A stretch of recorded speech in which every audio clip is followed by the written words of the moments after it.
Olá, nessa aula nós vamos falar sobre as notações do xadrez. Esperamos conseguir passar para vocês as ideias que vocês consigam entender e a partir desta aula passem a fazer as anotações de suas partidas. E por que anotar as partidas? Por vários motivos, por várias razões. Uma delas é muito interessante, muito importante, ou seria muito bom você anotar suas partidas para que depois você pudesse fazer uma análise delas, ver aonde que você errou, aonde que você cometeu algum erro, seu adversário, para você poder aprender numa próxima vez a jogar melhor. E hoje você falar assim, eu não sei fazer essas análises, ou como fazer isso, a gente não tem muito que se preocupar com isso, porque existem programas de computador que já ele pega a sua partida e faz uma análise delas e aponta onde que você errou, onde que você poderia ter jogado um lance melhor, fazer uma jogada melhor, e assim por diante. Existem programas gratuitos e programas pagos. Obviamente, a tendência dos programas pagos é serem melhores. Mas, mais uma vez, estou fazendo propaganda aí para o site Lichess, para o servidor lichess.org. É um servidor gratuito, como já falei em outras oportunidades. Você pode contribuir se você quiser. Até é bom porque você contribua com algum valor lá, não tem um valor específico, você especifica o seu valor para ajudar na manutenção do site, porque a pessoa que está mantendo o site tem gastos diversos, tem que estar sempre aprimorando o equipamento, tem que estar comprando e aprimorando a sua capacidade de armazenamento, investido em melhorias, quer dizer, uma série de gastos que existem aí. E quando você contribui lá, no seu nome, no seu login, no seu nick, ou nickname, ou como quiser dizer, vem lá uma marcação específica informando que você é um sócio ali daquele ambiente, que você é um sócio contribuidor. Você está ajudando a manter esse ambiente, esse site, esse servidor. Bom, e ali também existe a possibilidade de você solicitar análise das suas partidas. Você faz a importação da sua partida e o site, utilizando a engine, ou motor, ou engine, cada um fala de uma forma, é uma palavra inglesa, que significa motor. No caso específico, são programas, softwares voltados para o jogo de xadrez, onde eles fazem análise se você pode jogar contra eles, e hoje já chegaram a um nível de sofisticação tão grande nos seus algoritmos que às vezes até grandes mestres de xadrez não conseguem vencer essas máquinas ou esses algoritmos. Enfim, aqui o nosso objetivo hoje não é esse. Nós estamos falando muito.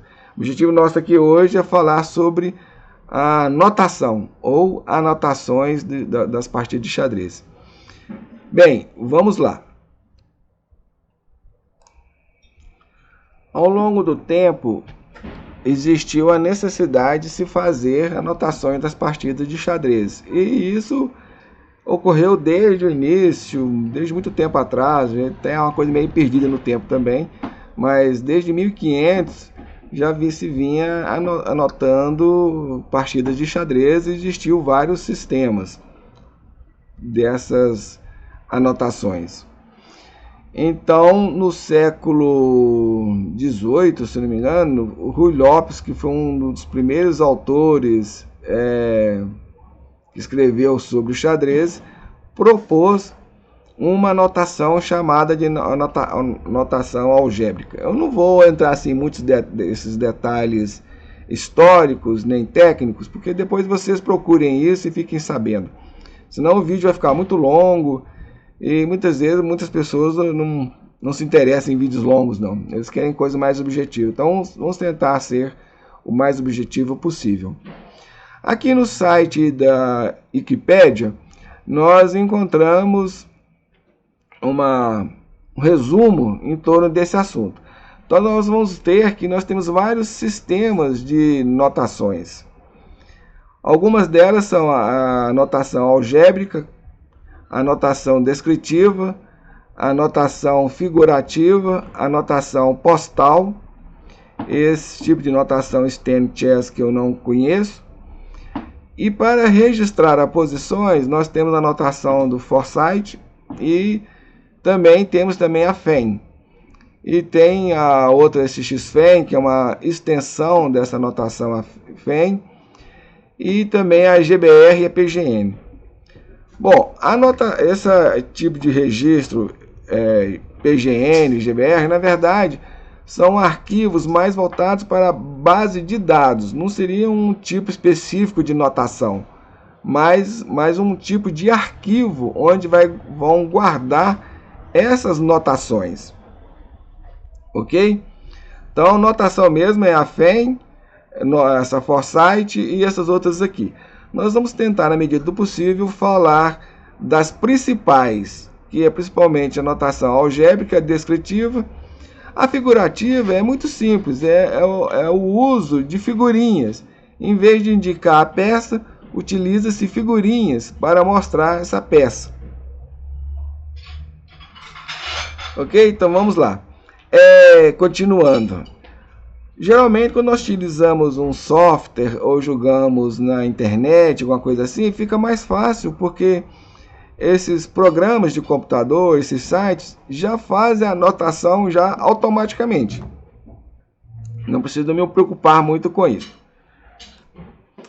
E a maioria dos jogadores também não preocupa-se muito com a questão de fazer anotação, não. Principalmente quando nós jogamos contra amigos, ou partidas pessoas conhecidas, ou mesmo partidas pessoais, presenciais, a gente não preocupa com anotar as nossas partidas. E seria interessante, justamente para ter, depois, posteriormente, poder vir estudar a minha partida e ver onde eu errei, onde me equivoquei, onde eu poderia ter jogado melhor. Com isso, fazendo essa análise, fazendo essas ponderações, eu vou evoluir no meu xadrez, eu vou crescer no meu xadrez, na compreensão do xadrez, na compreensão das posturas, das posições, das aberturas, das finalizações e etc. Bem, para isso não precisa de muita coisa, basta um pedaço de papel e uma caneta. Agora, em campeonatos, esta anotação é obrigatória. Então, quando eu vou participar de campeonato, eu vou ter que preencher uma planilha. E mesmo no meu dia a dia, se eu quiser fazer uma planilha para anotar as minhas partidas de xadrez, também posso. Mas no campeonato elas são obrigatórias. Em qualquer tipo de campeonato. Os campeonatos mundiais, estaduais ou federativos, em termos de país, eu tenho que anotar as partidas. Isso é obrigatório. E este aqui é um modelo de planilha. É um modelo assim genérico. Essas descrições podem variar mais ou menos, mas geralmente aqui esse é um modelo básico, onde eu vou ter lá o torneio que eu estou participando, o nome do torneio, a data que eu estou participando. Às vezes pode vir lá o tempo que é as partidas, por exemplo, as partidas são 60 minutos, são blitz, são que tipo de partidas? Tem várias modalidades de tipos diferentes, de variantes de tempo para o jogo de xadrez. Aqui o nome do jogador das brancas, aqui o nome dos jogadores das pretas. Às vezes aqui vem o resultado, que deu 1-0 para as brancas, ou 0-1 para as negras. Ou às vezes esse resultado também é anotado aqui na frente do nome do jogador. Como estou falando, isso varia um pouco. E aqui vem o número dos lances. Então começa no primeiro lance e vai até onde que for possível. Eu já esqueci qual foi o maior número de lances que tem a partida. Não sei se foi 300 e poucos lances ou 300 e poucas jogadas. Eu já me esqueci desse detalhe. Mas só pesquisar na janela, no Google, qual foi a maior partida de xadrez jogada até hoje, que você vai encontrar as informações lá. Bom, aqui vamos ter a coluna para anotar os lances das brancas e a coluna para anotar os lances das negras e vice-versa. Então esse aí é um modelozinho básico de uma planilha de xadrez e que você vai encontrar principalmente se você participar de algum campeonato. Como exemplo, nós trouxemos para vocês uma planilha de notação jogada de um torneio que foi promovido pela Federação do Estado de Alagoas de Xadrez em 1997, tá vendo? Em 28 de agosto. Aqui o registro oficial da entidade, o nome do torneio, a rodada que foi, a mesa em que participou, né, ou que foi feita essa partida, porque estão várias mesas, 10 mesas, 20 mesas, depende do tamanho do torneio e do número de participantes. A data em que foi jogada a partida, quem estava de brancas, quem estava de pretas, e aqui a vitória, como eu falei para vocês, tá vendo? Aqui notou, ó, no caso aqui as brancas perderam, as negras ou pretas ganharam. E o rating dos jogadores, cada um deles tinha 1.800 pontos de rating Elo. Depois, no futuro, eu vou fazer um outro vídeo falando sobre essa questão do rating, como ele é feito, como ele é calculado e tudo mais, explicando melhor para vocês.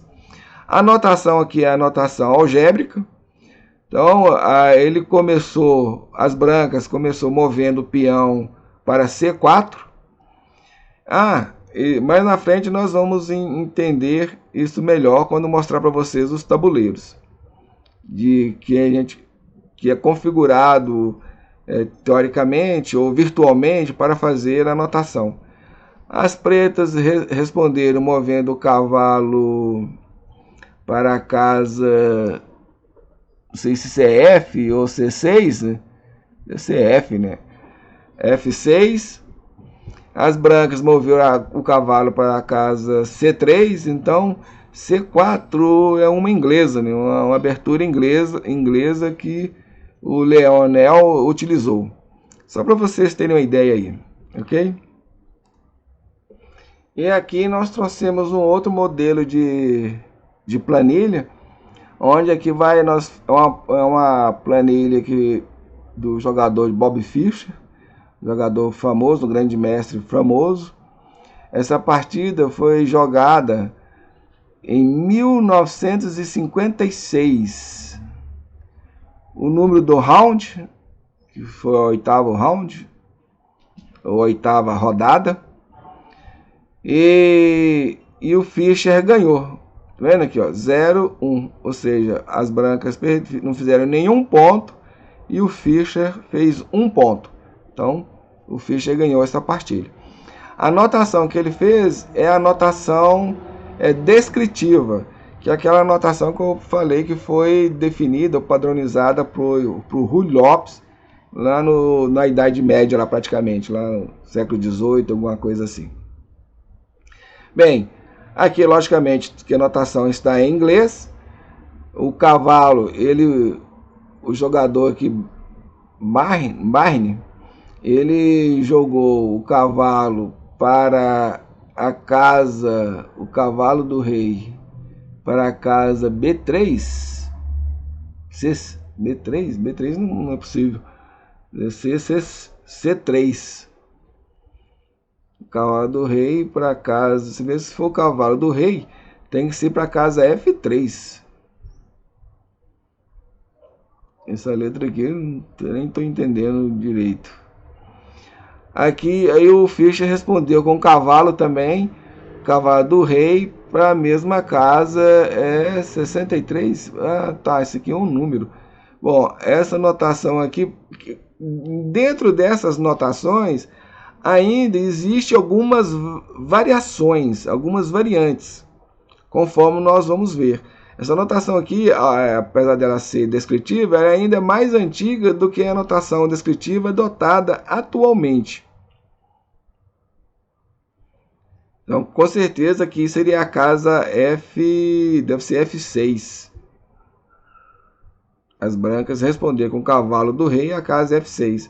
Aqui seria a casa, o cavalo do rei, a casa F3. Então é uma abertura dos dois cavalos, a priori, porque dependendo da sequência aqui, isso vai alternando essa abertura. Depois ele moveu o peão da dama, que é Queen, né? Peão da dama, Queen, para a casa 64. Então o peão da dama deve ser para a casa D4. O Fischer respondeu movendo o peão do rei, deve ser King isso aqui, N3, cavalo, desse cavalo do rei, peão do cavalo do rei. Bem, não consegui entender muito essa notação, mas é uma das notações, uma variação da notação descritiva. Nós vamos ver qual que é a notação descritiva adotada hoje, que é bem mais fácil de entender do que essa aí. Isso aqui é só para exemplo. Vamos prosseguir. O primeiro ponto para que a gente possa entender essas notações e utilizar uma delas é compreender como o tabuleiro seria visto, como o tabuleiro seria abordado. Esse aqui é um tabuleiro de xadrez com as 64 casas, onde ele está configurado para a notação descritiva, que é a notação lá inventada por Ruy Lopes. Bem, estamos vendo então o tabuleiro configurado para efetuarmos a notação descritiva. Antes de nós prosseguirmos, eu gostaria de colocar para vocês que não tem condições de trazermos neste vídeo todas as nuances, todas as questões referentes às notações, porque são muitos detalhes, são muitas coisas, são muitas minúcias. Então, sim, estamos dando para vocês só uma visão geral para que vocês possam ter uma ideia e possam se interessar pelo assunto e buscar depois maior aprofundamento na história, nas informações ou nessa questão das notações, ok? E outra coisa também, quando vocês pegarem algum livro, saberem ler essas notações principais que são adotadas na prática do xadrez. Bem, então, para que possamos entender a notação descritiva, temos que ver o seguinte ponto. As casas para as brancas é vista de baixo para cima. E do ponto de vista das negras, é visto de cima para baixo. Onde nós vamos ter aqui então uma descrição branca e uma descrição em cor negra, em cor preta, para nos informar isso. Então, se eu estou jogando com as brancas, estou vendo a partir da casa 1 até a casa 8. E também, se eu estou jogando com as negras, uma outra partida, se eu estiver jogando com as negras, eu vou vir da mesma forma também, da casa D1 até a casa D8. Ou seja, são duas visões do mesmo tabuleiro que vai ser atrelada conforme com as peças que eu estiver jogando, com a cor das peças que eu estiver jogando. Se eu estiver jogando com as peças brancas, eu vou ver da minha posição para a posição do adversário. E se eu for jogar com as peças negras, eu vou ver da minha posição também para a posição do adversário. Então é como se cada um dos jogadores estivesse vendo o tabuleiro a partir de sua perspectiva, a partir da sua posição. Como sempre, o tabuleiro é dividido ao meio, como nós sabemos. A ala da direita é a ala do rei e a ala da esquerda é a ala da dama. Sendo que a coluna D e a coluna E na notação algébrica, ela corresponde à dama e ao rei. Então, essa aqui são a coluna do rei e aqui a coluna da dama. O que estiver à esquerda da dama vai ser o bispo da dama, o cavalo da dama e a torre da dama. E à direita do rei, nós vamos ter o bispo do rei, o cavalo do rei e a torre do rei. Sendo que as linhas vão ter a mesma numeração que na notação descritiva. Desculpem, a notação algébrica. Tem a linha 1, a linha 2 e vai até a linha 8. A diferença para a notação algébrica é porque nela as casas não mudam, as linhas não mudam de número. Elas continuam com a mesma numeração. E na notação descritiva elas mudam, porque vai ser de acordo com a perspectiva do jogador, ou da cor das peças que o jogador estiver jogando ali naquele momento, estiver utilizando naquele momento. Então, na notação descritiva, as negras vão ver também da linha 1, da partir do seu primeiro ponto, a linha 2, a linha 3, até a linha 8ª. E à direita, como nós falamos anteriormente, vocês lembram que no caso da posição negra, a dama fica à direita e o rei à esquerda? Pois é. Então, à direita nós vamos ter a ala da dama e à esquerda a ala do rei. Sendo que nós temos o bispo da dama, o cavalo da dama e a torre da dama. Vamos dizer que simular aqui uma partida. Então, vamos simular aqui uma partida. Suponhamos que o jogador de branco iniciou a partida movendo o peão do rei para a linha 4. Como é que ele vai anotar? Jogada número 1.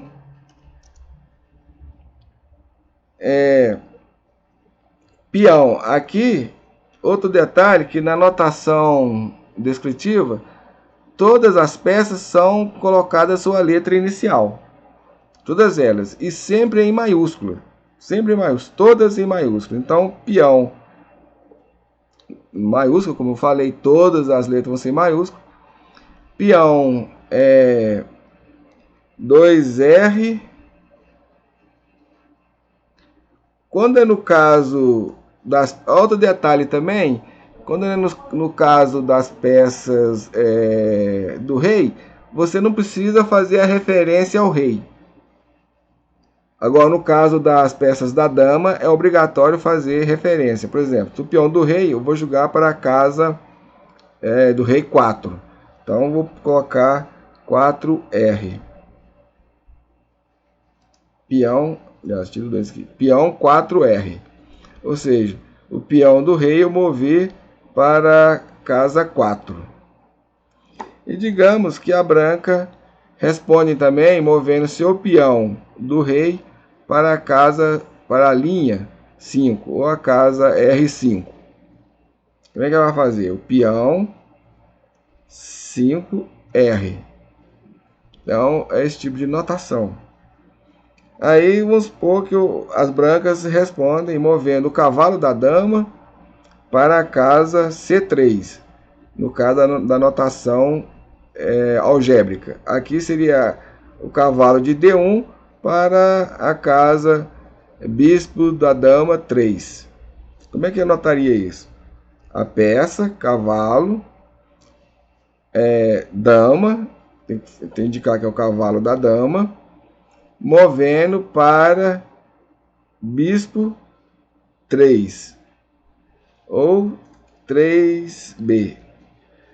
A gente também vai encontrar essas duas formas, B3 e às vezes 3B. Existem pequenas variações neste quesito das anotações. Tanto na anotação algébrica, nós vamos ver que tem a algébrica estendida e a algébrica simplificada.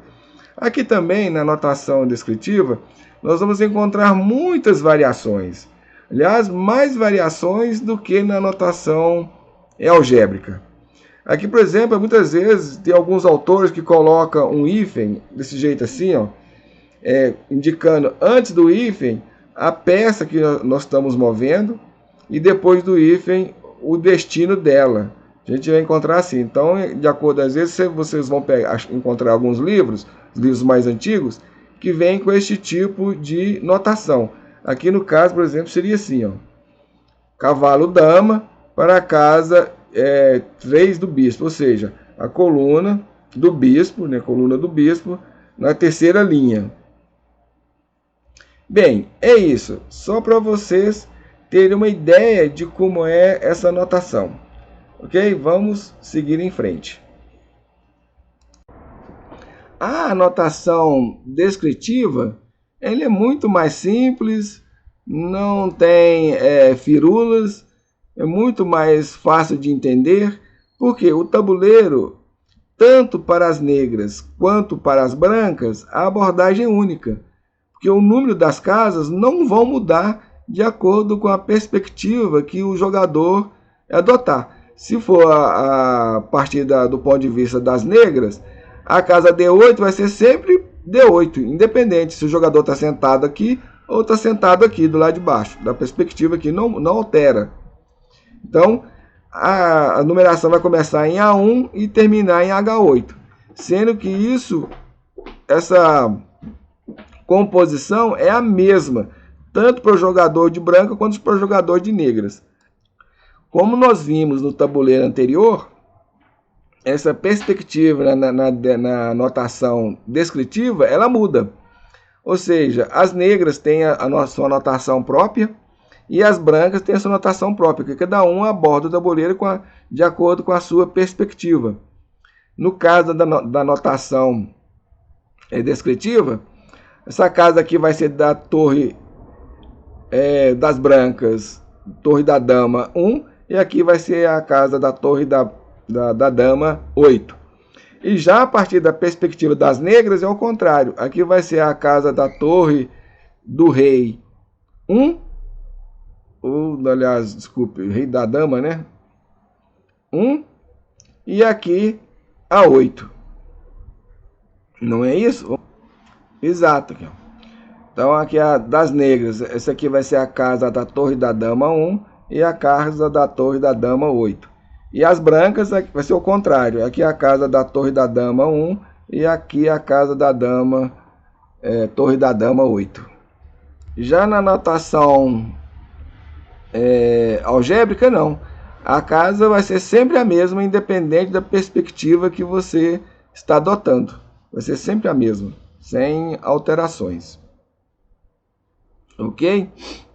Então vamos lá. Além destas notações, nós temos ainda a notação postal, que é uma notação totalmente diferente dessas notações que nós estamos falando. Eles adotam uma enumeração de cada casa do tabuleiro.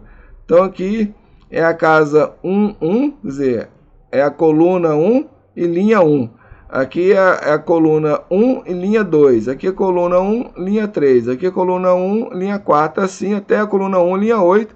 E vai até a coluna 8, linha 1, coluna 8, linha 2. Percebe? Então eles fazem um cruzamento entre coluna e linha. Então nós vamos ter 8 colunas. Ó, 1, 2, 3, 4, 8. E 8 linhas. Uma linha, 2, 3, 4 e 8 linhas.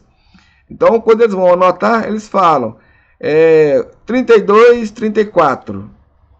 Então, eu sei que eu peguei o peão da casa C2 e movi para a casa C4. Então, ou se as negras responderem lá, por exemplo, peão do rei, peão do rei, da coluna, da linha 7, e mover para a coluna, para a linha 5, ele vai falar 57, 55. Que na notação algébrica seria D7 para D5. Então a notação do xadrez postal é bem diferente, que com isso você sabe exatamente onde está cada peça. Então, por exemplo, o cavalo vai mover 28, 36. Tá vendo? Fazendo um L aqui, ó. 28, 36. Se a pessoa moveu o cavalo de 71 para 72, eu sei exatamente qual peça foi movida, de onde ela saiu para onde ela foi. E sobre o xadrez postal, nós vamos falar basicamente só isto. Tá? Só dar essa descrição aí para vocês. Então, por exemplo, vamos dar mais um exemplo aqui. Vamos supor, eu estou anotando aqui na partida, eu vou iniciar a partida, primeira jogada, vou pegar 52 e 54. Então eu falei que eu peguei o peão do rei e movi da linha 2 para a linha 4. E o cara responde lá, por exemplo, 57 a 55. Ou seja, ele pegou o peão do rei da coluna ou da linha 7 e moveu para a linha 5. Ou seja, casa 57 para casa 55. Aí eu vou fazer mais uma. Vou pegar aqui o 71, 63. Então eu sei que eu peguei a peça que estava na casa 71 e movi para a casa 63. Ou seja, eu peguei o cavalo que estava em G1 e movi para a casa F3. Ok? Essa é a anotação postal.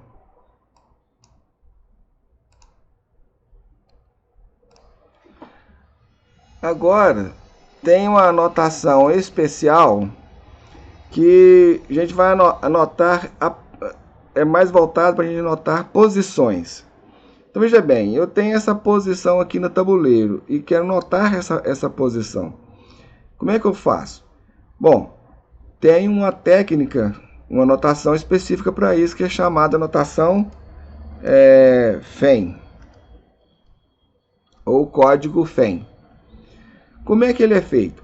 Bom, ele anota cada casa do tabuleiro. Cada casa. Você tem que notar o que tem naquela casa. E ele começa sempre a partir da perspectiva negra e da posição A8. Sempre dessa posição aqui, A8, vai para a esquerda e assim por diante. Então ele vem aqui, anota essa linha aqui, depois ela anota essa linha aqui, cada uma das linhas, sempre começando da coluna A para a esquerda, sempre nessa posição. Então como eu anoto aqui essa posição? Sendo com o seguinte detalhe, eu utilizo letras minúsculas para indicar as peças negras e as letras maiúsculas para indicar peças brancas. Ok? Muito bem. E sempre também na notação inglesa. Tá? Sempre na notação inglesa. Então, em inglês, a torre é R. Então, eu vou indicar a torre negra, R minúsculo. Agora tem 1, 2, 3, 4 casas sem nada. Então, eu vou falar número 4. Ou seja, 4 casas que estão vazias, não tem peça nenhuma nelas. Aí depois vem uma torre negra novamente.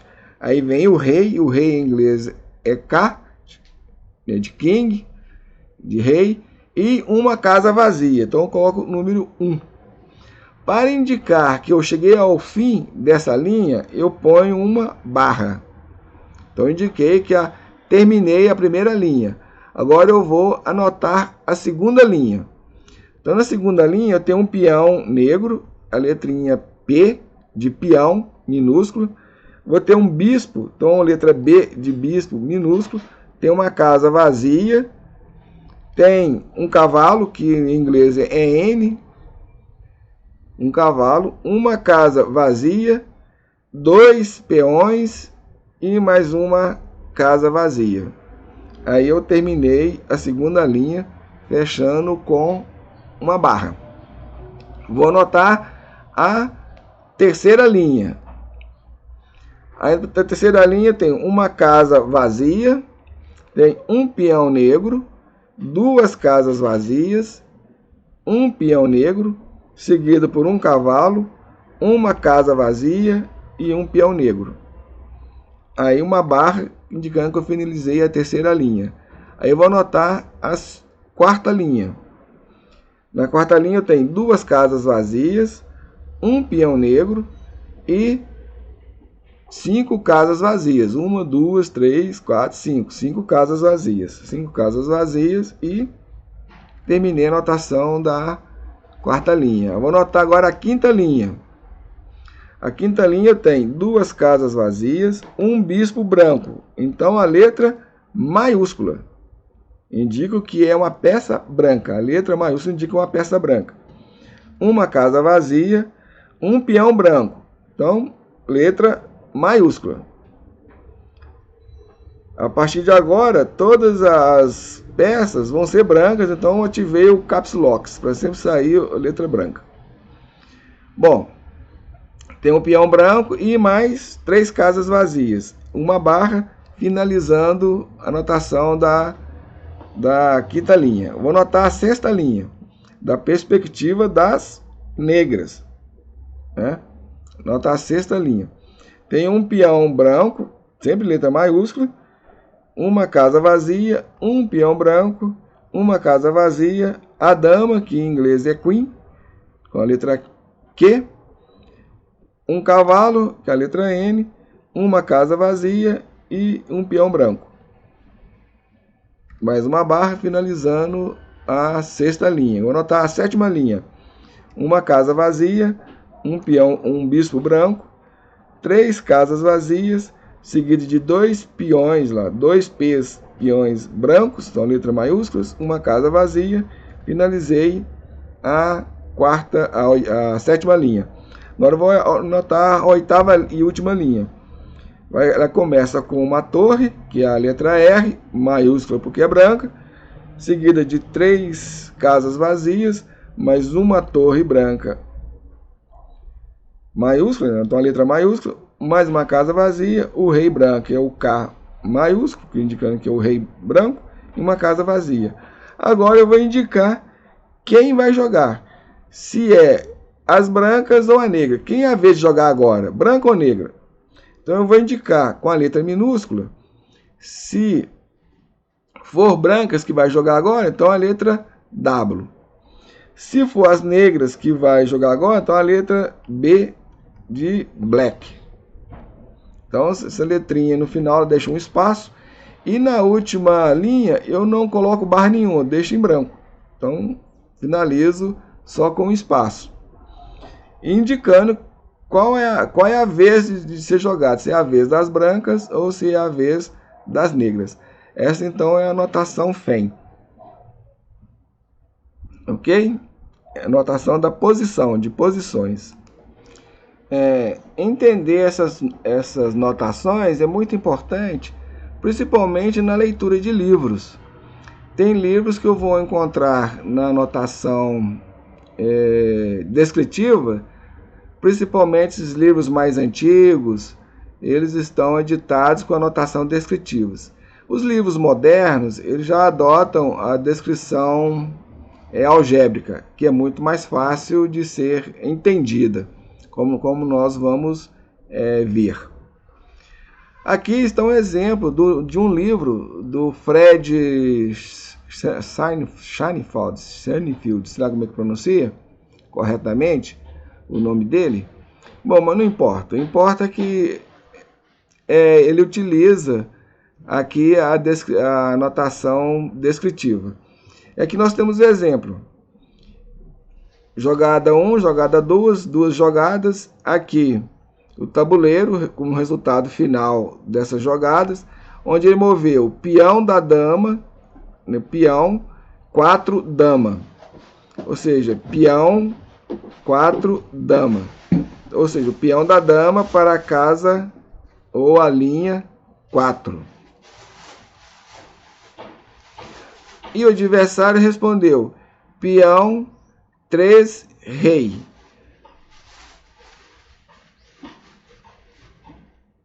Aliás, desculpa, isso aqui já é a segunda jogada. a jogada número 1 é esta aqui. Peão 4 dama. Ou seja, ele moveu também o peão da dama para a linha 4. Peão da dama para a linha 4.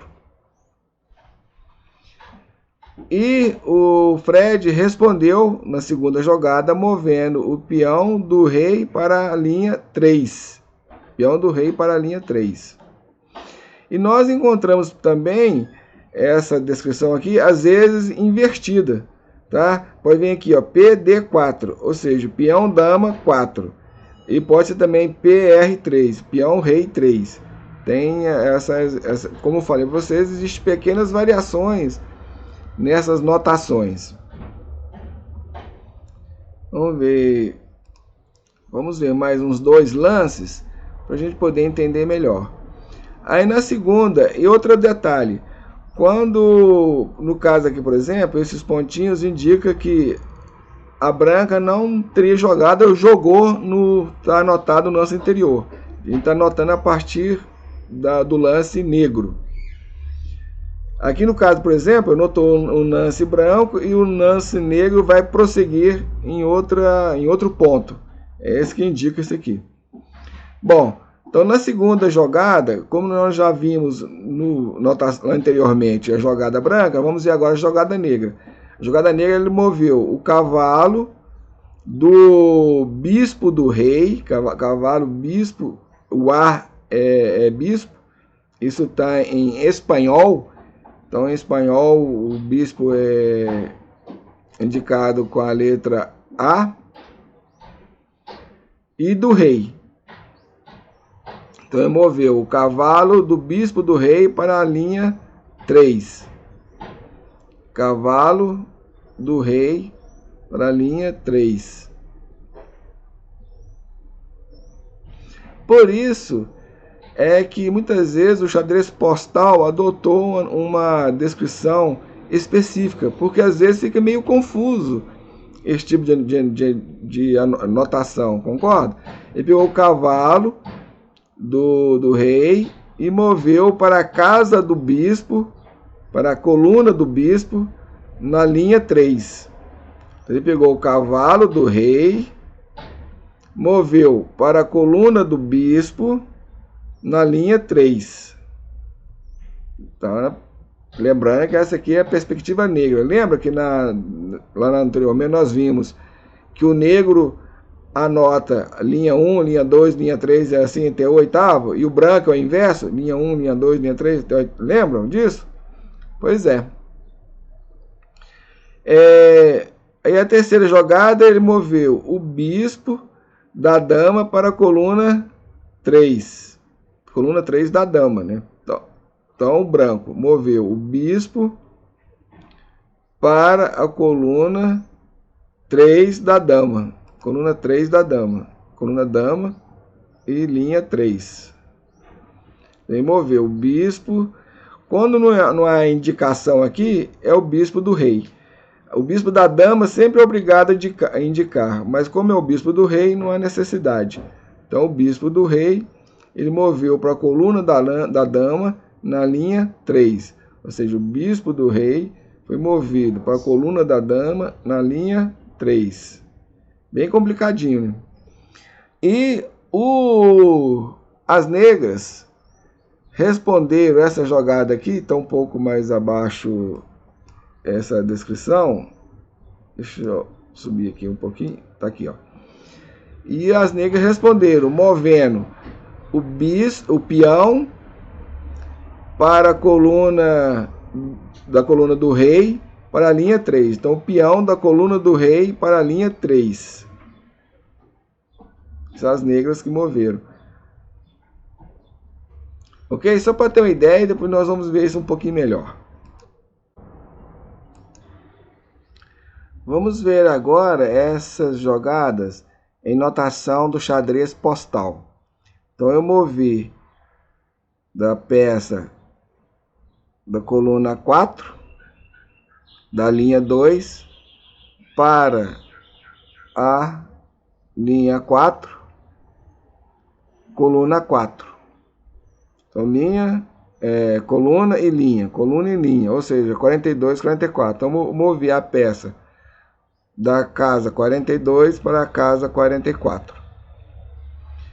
E as negras responderam, movendo seu peão da coluna 4, da linha 7 para a coluna 4 e linha 5, ou seja, a casa 47 para a casa 45. E as brancas responderam, movendo seu peão da coluna 3, da linha 2, para a coluna 3 e linha 4. Então é sempre assim a indicação. É a casa de onde saiu para a casa onde foi. Tá vendo? Então, saiu da casa 32 para a casa 34. E as negras responderam, movendo seu peão da coluna 4, linha 5, para a coluna 3, linha 4. Ou seja, houve uma tomada. Aqui no xadrez postal, não tem a indicação de tomada, de captura. Simplesmente indica a casa de onde saiu para onde foi. Então o peão saiu a peça que estava na 45, foi para a casa 34. Simplesmente isso. E as brancas responderam, movendo o peão da coluna 5, da linha 2, para a coluna 5, linha 4. Ou seja, casa 52 para a casa 54. Ok? E assim vai, sucessivamente. Então não existe aqui no xadrez postal a indicação de captura. O movimento da peça já indica isso por si só. E aqui não tem erro de ocorrer sobreposições de movimentos, coisa que nós vamos ver logo na frente. Ok? Nós vamos ver agora a anotação descritiva, que é a mais simples e é mais fácil de ser entendida. Mas só que ela tem dois formatos, um formato estendido e um formato simplificado. No formato estendido, sempre vou indicar de onde a peça saiu e onde ela parou. Ou seja, a peça saiu da casa D2 e foi para a casa D4. Então, movi a peça da casa D2 para a casa D4. As negras responderam movendo a peça da casa D7 para D5. No caso de peões, a gente não anota o nome da peça. Porque no caso das anotações, é importante a gente ter isso em mente. Ok? Então vamos lá. Então vamos repassar aqui. Eu tenho que saber que no caso dos peões, eu não preciso anotar a letra. Peão. Não preciso. Basta já indicar a casa de onde ele saiu para onde ele foi. O número da jogada. Peão saiu de D4. Isso aqui é a anotação simplificada. E as negras responderam D5. Ok? Agora, quando eu for anotar as outras peças, aí eu tenho que indicar. Sempre em letras maiúsculas. Começando com a torre, que é T, o cavalo C, o bispo B e a dama D e o rei R. Eu sempre tenho que indicar essas letras de qual peça eu estou movendo.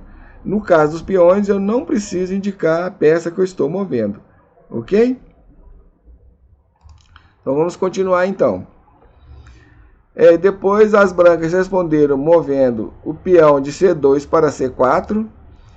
E as negras responderam movendo o peão de D5 versus, que significa que está capturando, ó, versus aqui é captura, X indica captura, é a peça que estava em C4.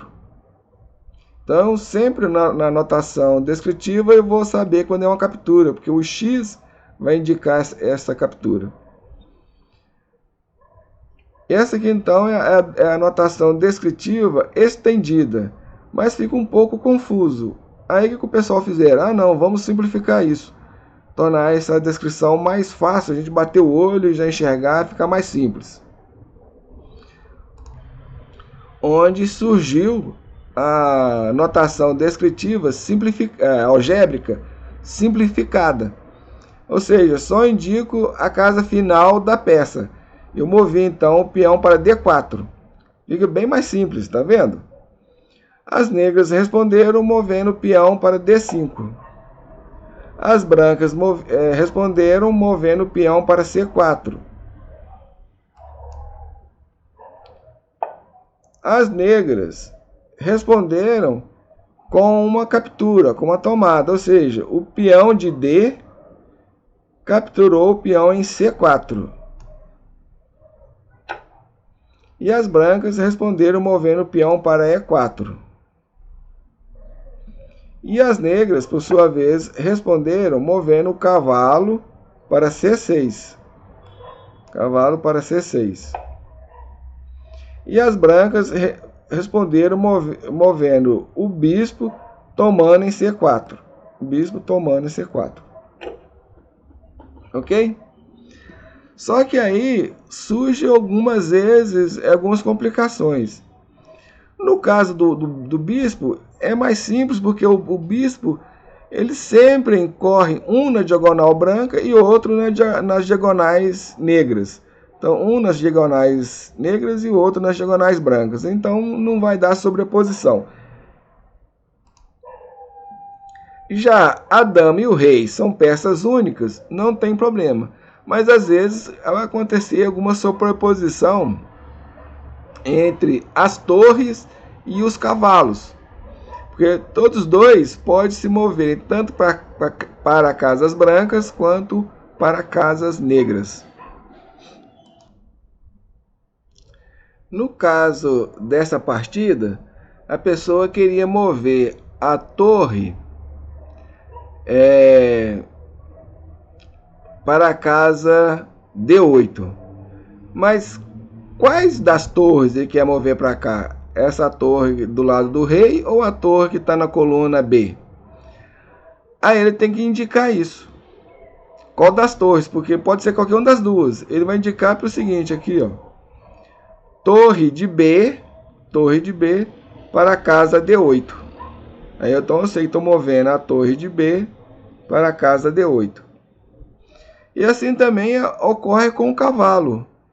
Se tiver dois cavalos aqui, por exemplo, vamos supor, tem um cavalo aqui e um cavalo aqui, vejamos isto. Digamos que eu tenho essa posição aqui e quero capturar o bispo. Com qual cavalo eu vou capturar o bispo? O cavalo da coluna F ou o cavalo da coluna D? Suponhamos que eu capturo com o cavalo da coluna D. Como é que eu vou indicar isso na anotação?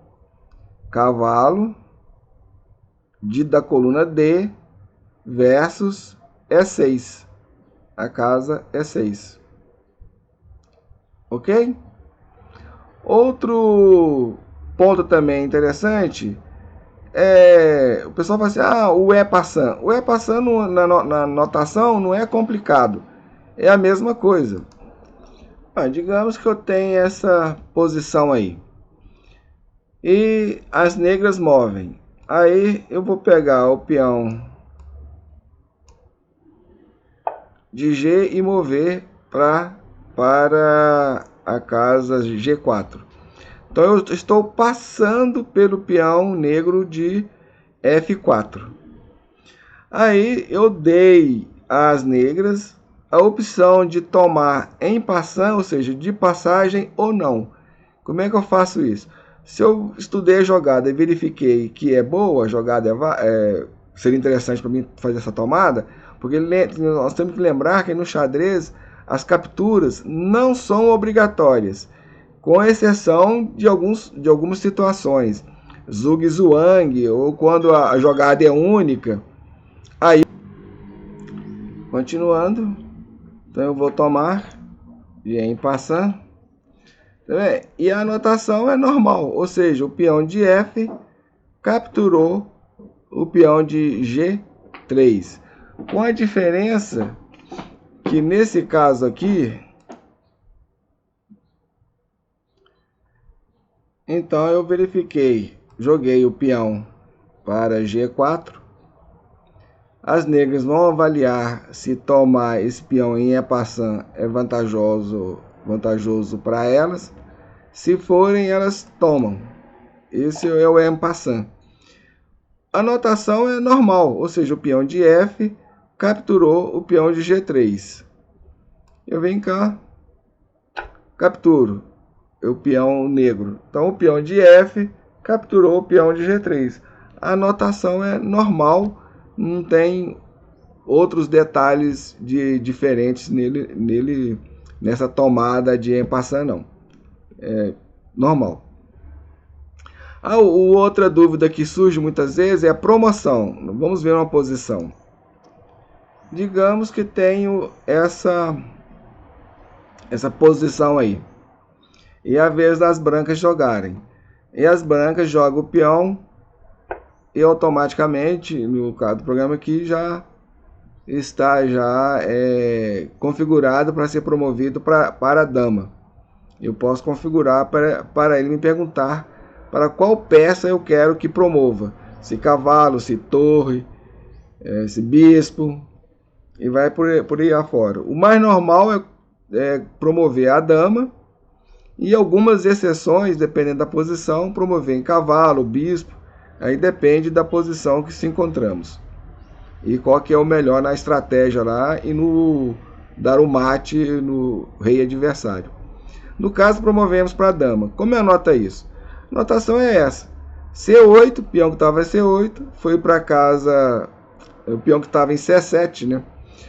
Foi para casa C8 e foi promovida a dama, que é esse D maiúsculo. Se for um cavalo é um C maiúsculo, se for um bispo é um B maiúsculo, se for uma torre é um T maiúsculo. Algumas vezes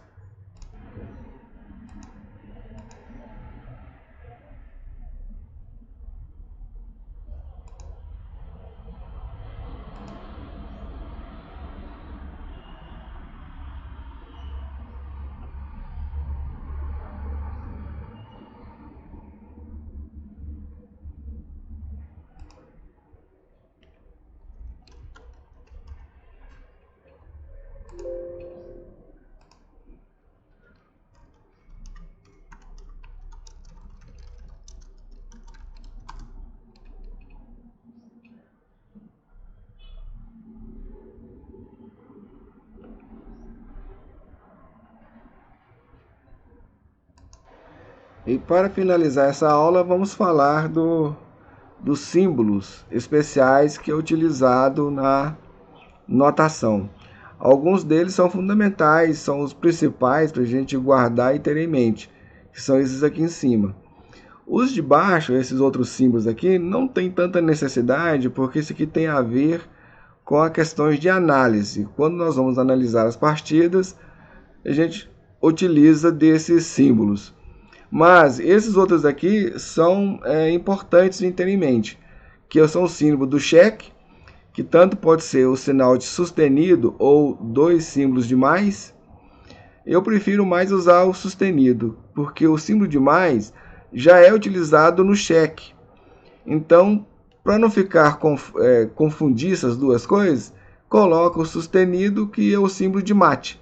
Ou seja, o rei recebeu o checkmate.